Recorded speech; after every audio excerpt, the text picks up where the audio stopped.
Ghosts are real and deadly. Only the talented youth can be counted upon to defeat the evil that goes unseen by most adults. The youth that reveal such a talent are thrown into training academies and sent into life and death situations, only for money to pour into the pockets of their parents. What happens when one such talented hunter has nothing left to lose? Welcome back to Effing It Up.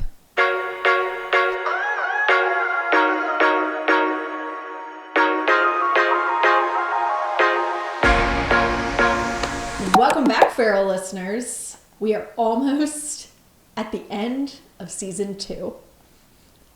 Get excited, because that means that season 3 is coming soon. Yeah. Forget all about season 2. Forget about season 2.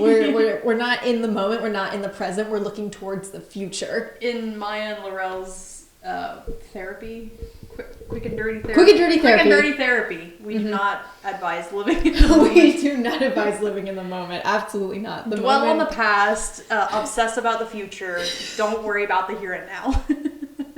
Anyway, so this week we are talking about one of Lorelle's, I think, all-time favorites. I think that's fair to say, yeah. All right. We are talking about the pilot episode of Lockwood and Co. Very much so canceled too soon Netflix original series.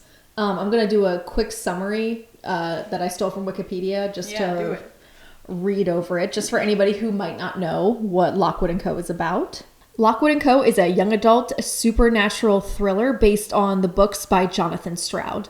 It follows 3 young ghost hunting operatives of a psychic detection agency, Anthony Lockwood, Lucy Carlisle, and George Cubbins, as they fight ghosts known as visitors in sort of a reimagined London, England.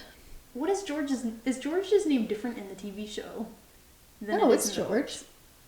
I don't know about last name. Yeah, I think his last name might be different in the TV show. So I was going to talk about that. Because they changed him a little bit for the show. They made him better. He's better in the show for sure.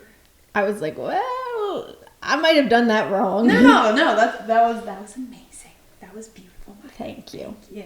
Also, first and foremost, before we continue to talk about this, there will be spoilers for the pilot episode of Lockwood and Co.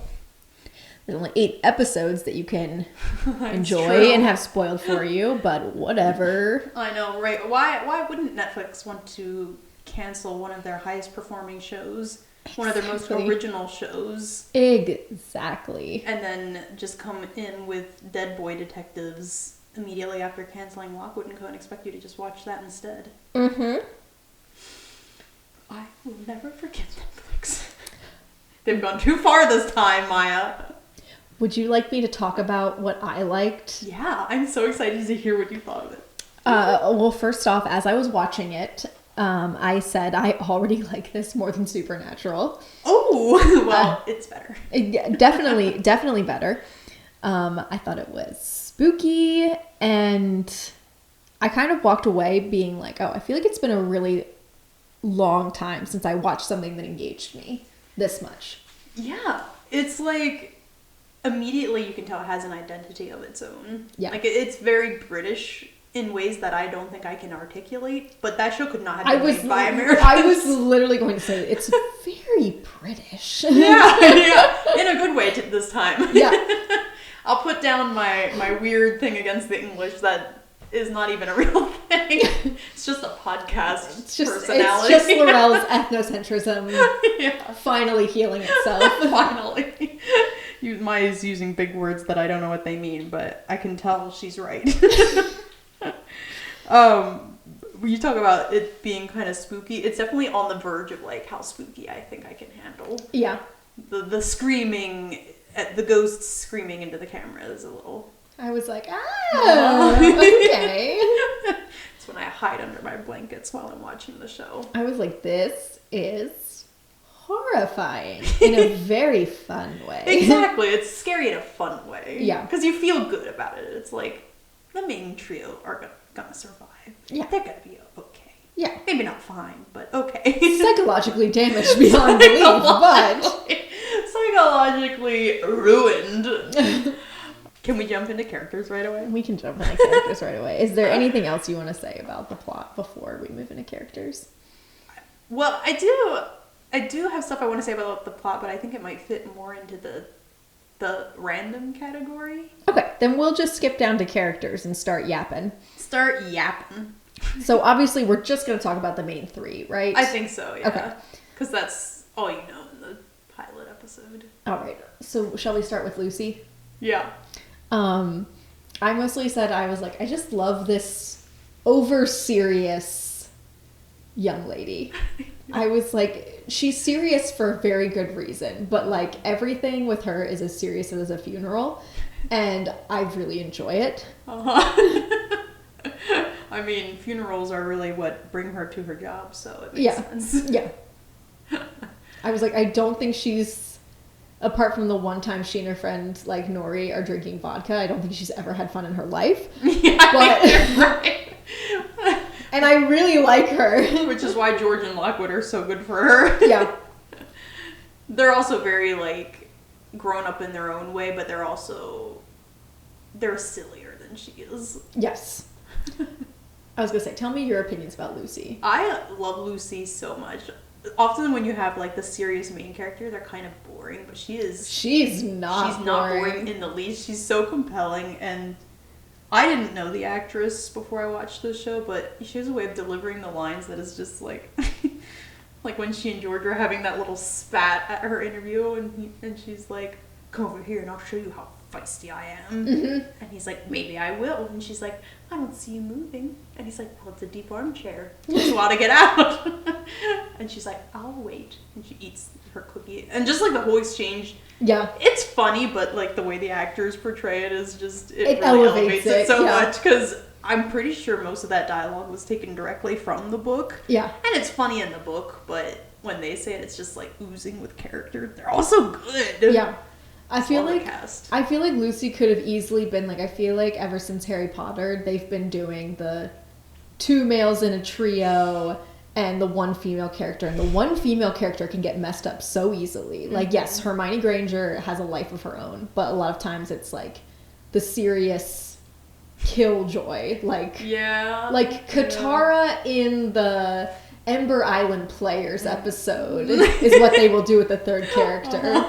The overly emotional crybaby who can't stop preaching about hope all the time. Oh my word, yeah, that's interesting. But like you said, Lucy is so, like, solemn and serious, but also electrifying to watch. Yeah. A lot of it comes from the performance, but she's not their mom. She might be the more sensible one of the trio, but she's not, like... Maternal about it. I don't know. I feel like I'd have to percolate on this a little more, why I love her so much, but I just think she's great. Yeah. Poor traumatized wee baby. Little wee baby. As the show progresses, you can see that Lockwood and George both have their issues as well.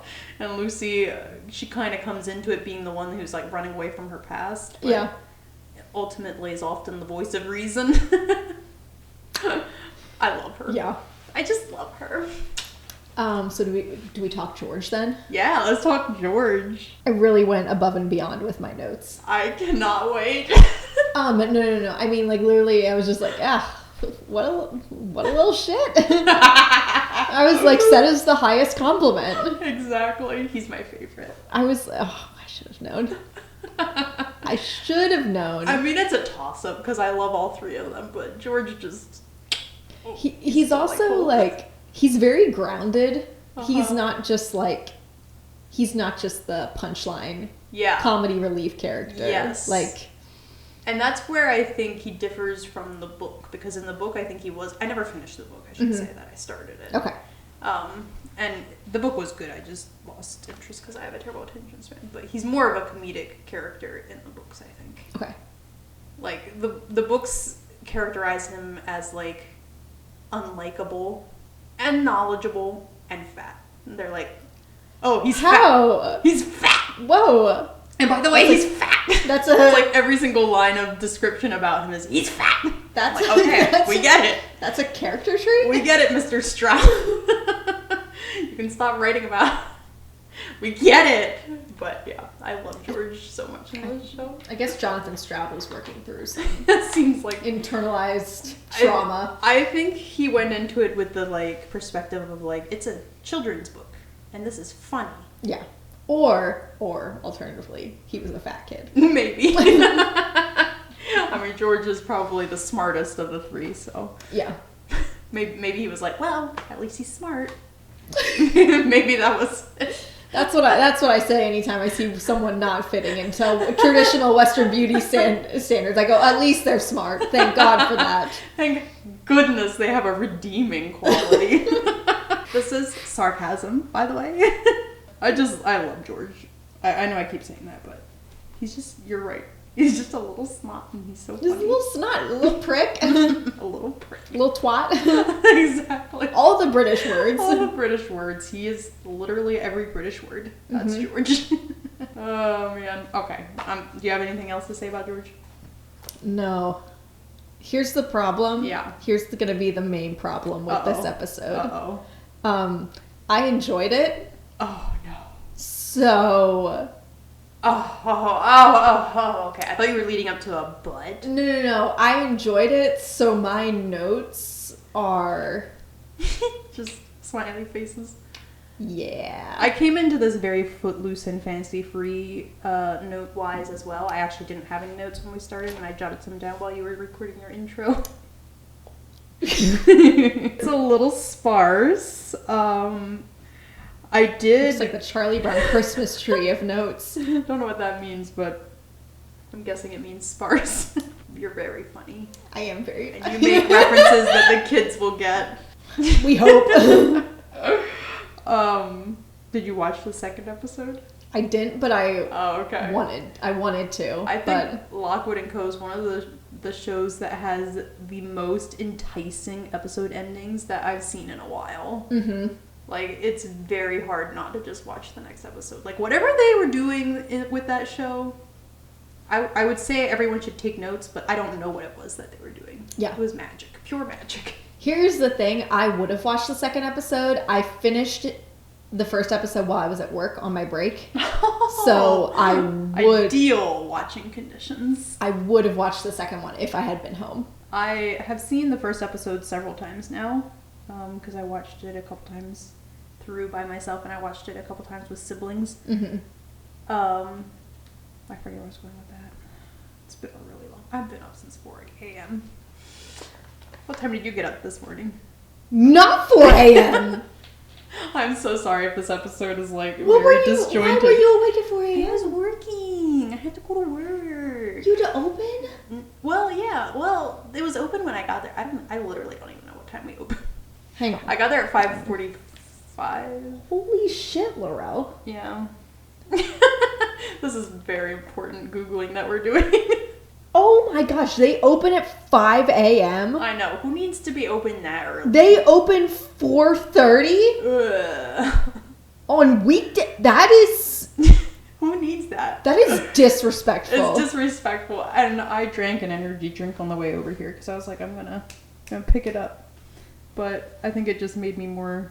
I'm gonna make disjointed. I'm gonna make you a cup of tea. How does that sound, love? That sounds very Lockwood & Co. Gonna make you a cup of tea. Cup of tea with some biscuits. Put the kettle on. You can't just go eating 2 in a row like. I'm like. I abandoned the very poor British accent. You're nailing it, by the way. No, I'm not. Drama school paying off. No. Drama class. You didn't go to drama school. Thank God. I would. I'm barely sufferable as it is. I feel like in an alternate world you went to like drama school and I'm a failed actor. with some kind of drug addiction. I feel like you probably do improv. I thought that when someone told me you give Disney adult energy, I thought that was the worst thing anyone could ever say to me. But you telling me that you think in an alternate timeline I do improv, that is unforgivable, Lorelle. Wow. Sounds like you have some unresolved issues regarding improv. Anyway, that was a bunny trail. That was a bunny trail from a bunny trail. And the Anthony Lockwood. Anthony Lockwood. He's delightful. I love him. I love him too. I love him. What did I say about him? Suits and his stupid little ties and his stupid little Britishness. He's so British. I think what I mainly said for him was I really like the touch of him truly presenting himself as a very confident adult. Mm-hmm. Like, I feel like from the get-go, I'm like, okay, this kid has grown up too quickly. He's projecting an air of confidence that maybe he doesn't truly feel. He is trying to be an adult in an adult world, but he's still a teenager. Oh my word, I know. And I was like, this is just a level of like very subtle character development that I haven't seen in a while. It's really well done. Yeah. Oh, I was gonna say that this show makes me feel old though, because like I just want to like adopt and protect these children. Yeah. Like I'm not there identifying with the three of them. I'm there like they need to be protected. Yeah. You know? It's true. That's how you know. That's how you know. That's how you know you're not a teenager anymore. Because we would have watched them at one point and been like, I want to be them. Exactly. I would have been like, I want to be Lucy Carlisle. And I'm like, I want to make sure that nothing bad ever happens to Lucy ever again. And she must have some tea and a soft blanket. And same for and I want to run her mother over with a car. Oh my gosh. What a terrible woman. She's not in there very long, but the impression she leaves is very not dissimilar to when you like have to sniff milk to see if it's still bad and you realize it's rancid. That would be the distinct impression that I received. You're gonna make me cry. That is hilarious. It's so right. That is so accurate. Rancid is a great word. Rancid. And yeah, she should die. Yeah, and you and I never make jokes about death lately. No. But anyway, all three of the characters, 10 out of 10. Delightful. Love them. Want to protect them at all costs.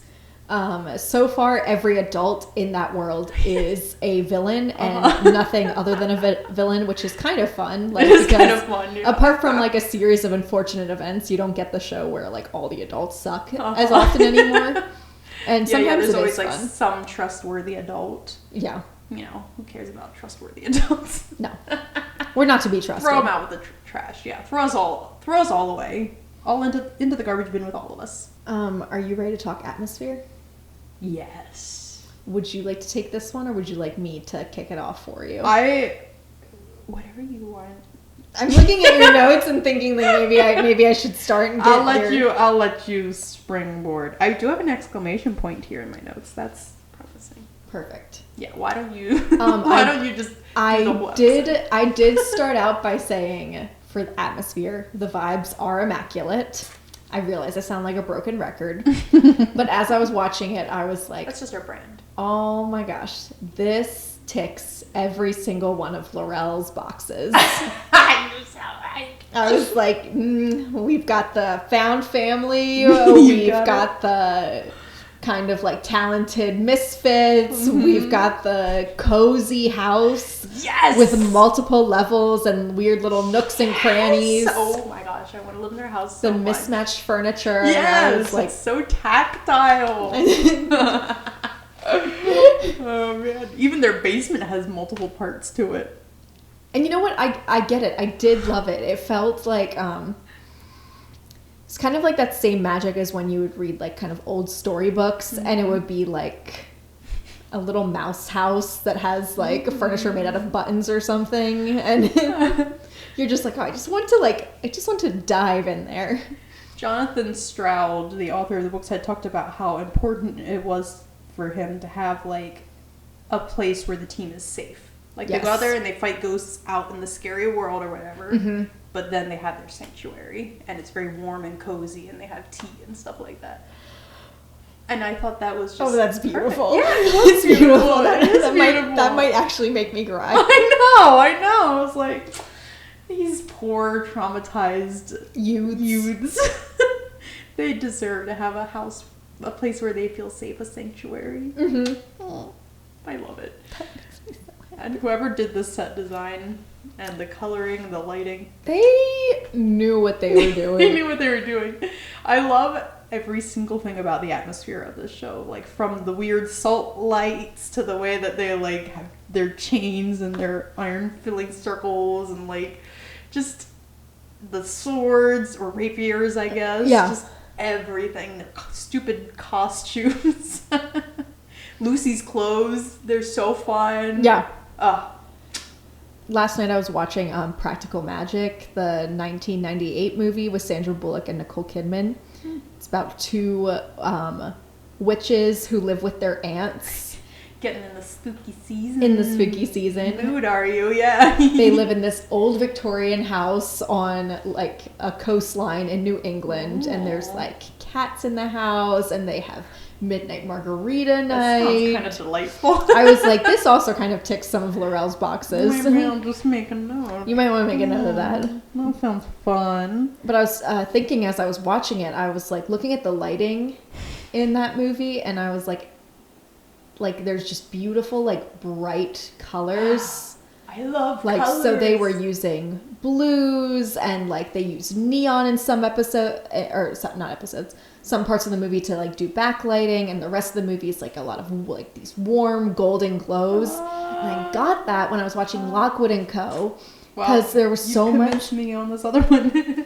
But it was like, I know we say it a lot, but the way people do color in post, they do it so flat. I know. Like, I don't know if you've seen the new trailer for the Wicked movie. Mm-mm. With Ariana Grande. What? I didn't know this was happening. You should look up the trailer just because I'm going to look it up. It is some of the worst movie lighting I've ever seen.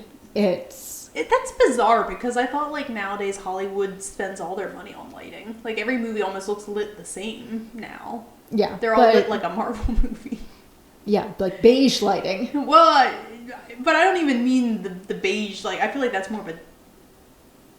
No, I'm just talking. I'm just yapping now. just ignore all of that. I don't know what I'm talking about. But I feel like a lot of the big movies are really colorful, but in the same way. Yes. You know what I mean? Yeah, I don't think you're wrong there. Like, I don't know. There's not as much depth and texture as what there used to be. We're just doing something different. It all looks samey. It all looks the That's same. Boring. But Lockwood & Co., it's a beautiful show. Ever since you said crunchy, that's what I think every time. I think it's crunchy. You're like, you look at a movie and you go, could I eat this? Exactly. You know how like rock candy satisfies that part of your brain that just wants to gnaw on a rock? Yeah. That's how I feel about Lockwood & Co. I just want to, but I can't. Justin, Lorelle described Lockwood & Co. as colorful rock candy. And somehow, Justin, I thought you were addressing someone named Justin, and I was like, my brother? I'm sorry. It has been such a long day. Yeah, I am. Ever since you told me I've been awake since 4 a.m., I just feel concerned for you. When I went to order this energy drink after I got off work to like bring with me, I could not for the life of me remember what it was called. So I'm like trying to describe to them the drink I was like, yeah, it's like mango, and they were like, no, it's not. Melon burst is the word I couldn't think of, but anyway. That is embarrassing for you. It was embarrassing when I literally work there. I'm doing my best. Anyway, anything else you wanted to say about atmosphere? No, it's just beautiful. It's just so beautiful. And it really does just work together with everything, with the performances and with the writing, to make something that's so unique. It's some of the best world building I've seen in a long time. Like I said, I just don't know what they were doing, but you can tell right away that it's capable storytelling. Yeah. It's got that it factor that you can't really... That indescribable quality. Indescribable quality. The je ne sais quoi. The je ne sais quoi. Exactly. It's one of my favorite expressions. But yeah, it's just like, it was so good. And then Netflix freaking canceled to give us Dead Boy Detectives. On that note, let's keep moving on, shall we? Before Lorelle upsets a big red letter N. They can... Are you ready to talk about other? Yes, Maya. Thank you for hurting me today. I need to freaking wrap this up and send her to bed. Thank you. Yes. Did you have notes for other? I do have notes for other. I have one note for other. Oh, impressive. I know, right? Ooh. Ooh. I think you mentioned it before, but I really love the outfits. Yeah. Because they're just, again, unique, interesting. And they do character work. Yeah. Yes. They do character work. It's not like I don't want to bash on the Umbrella Academy, but I'm over it. You can bash on them. Everything about the Umbrella Academy felt like trying too hard.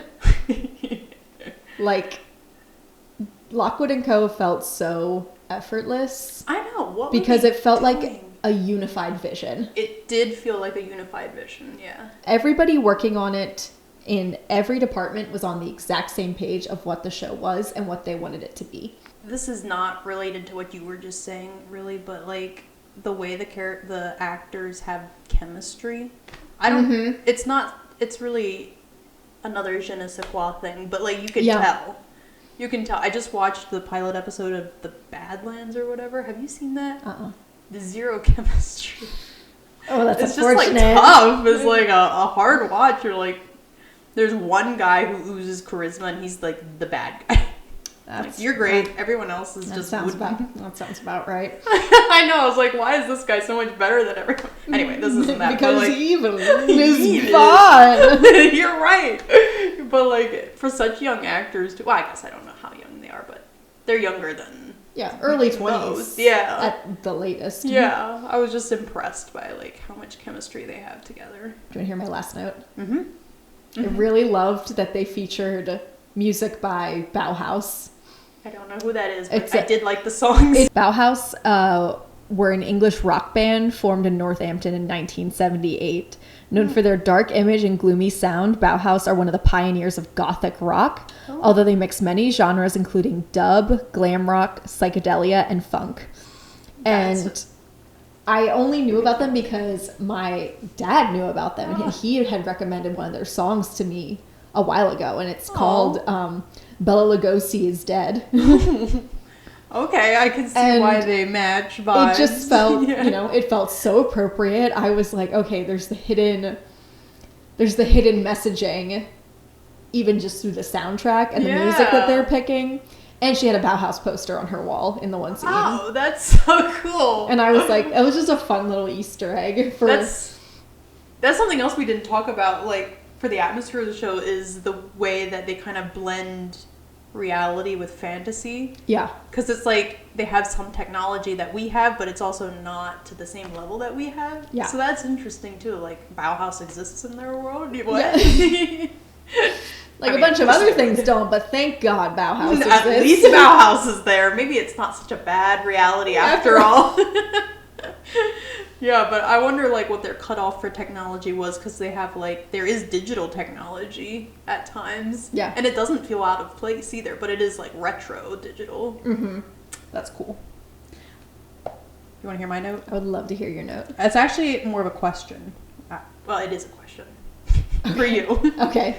I wonder what you thought of how they formatted the story in episode 1, because they start with Lucy and Lockwood investigating the house. Yes.